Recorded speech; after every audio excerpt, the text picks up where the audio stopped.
Space weapons are weapons used in space warfare. They include weapons that can attack space systems in orbit, i.e. anti-satellite weapons, attack targets on the Earth from space or disable missiles traveling through space. In the course of the militarization of space, such weapons were developed mainly by the contesting superpowers during the Cold War, and some remain under development today. Space weapons are also a central theme in military science fiction and sci-fi video games.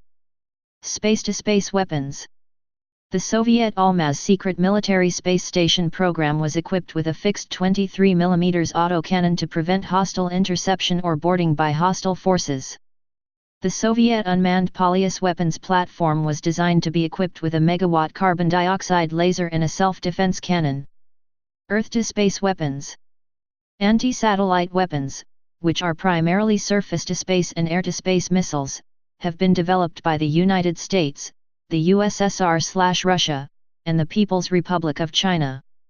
Multiple test firings have been done with recent Chinese and US test program that destroy an orbiting satellite. In general, use of explosive and kinetic kill systems is limited to relatively low altitude due to space debris issues and so as to avoid leaving debris from launch in orbit. Strategic Defense Initiative.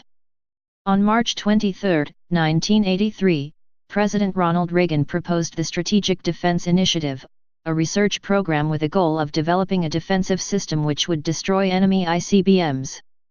The defensive system was nicknamed Star Wars, after the movie, by its detractors.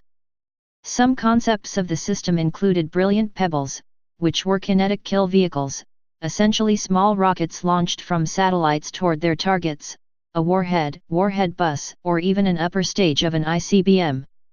Other aspects included satellites in orbit carrying powerful lasers or particle beams. When a missile launch was detected, the satellite would fire at the missile, or warheads, and destroy it. Although no real hardware was ever manufactured for deployment, the military did test the use of lasers mounted on Boeing 747s to destroy missiles in the 2000s. However, these were discontinued due to practical limitations of keeping a constant fleet airborne near potential launch sites due to the laser's range limitations, keeping a small number from being sufficient. The tests took place at Edwards Air Force Base. Space-to-Earth weapons. Orbital weaponry. Orbital weaponry is any weapon that is in orbit around a large body such as a planet or moon. As of September 2017, there are no known operative orbital weapons systems, but several nations have deployed orbital surveillance networks to observe other nations or armed forces. Several orbital weaponry systems were designed by the United States and the Soviet Union during the Cold War. During World War II, Nazi Germany also was developing plans for an orbital weapon called the Sun Gun. Development of orbital weaponry was largely halted after the entry into force of the Outer Space Treaty and the SALT II Treaty. These agreements prohibit weapons of mass destruction from being placed in space. As other weapons exist, notably those using kinetic bombardment, that would not violate these treaties, some private groups and government officials have proposed a space preservation treaty which would ban the placement of any weaponry in outer space. Orbital bombardment. Orbital bombardment is the act of attacking targets on a planet, moon, or other astronomical object from orbit around the object, rather than from an aircraft, or a platform beyond orbit. It has been proposed as a means of attack for several weapons systems concepts, including kinetic bombardment and as a nuclear delivery system. During the Cold War, the Soviet Union deployed a fractional orbital bombardment system from 1968 to 1983. Using this system, a nuclear warhead could be placed in low Earth orbit, and later deorbited to hit any location on the Earth's surface. While the Soviets deployed a working version of the system, they were forbidden by the Outer Space Treaty to place live warheads in space.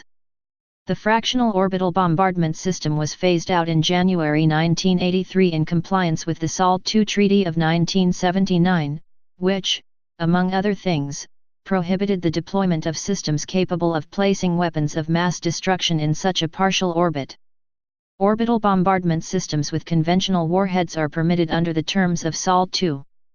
Some of the proposed systems rely on large tungsten carbide/uranium cermet rods dropped from orbit and depend on kinetic energy, rather than explosives, but their mass makes them prohibitively difficult to transport to orbit. In fiction, fictional or real space weapons in various forms are often prominently featured in science fiction, particularly in military science fiction and in video games with a sci-fi theme. Please subscribe and thanks for watching.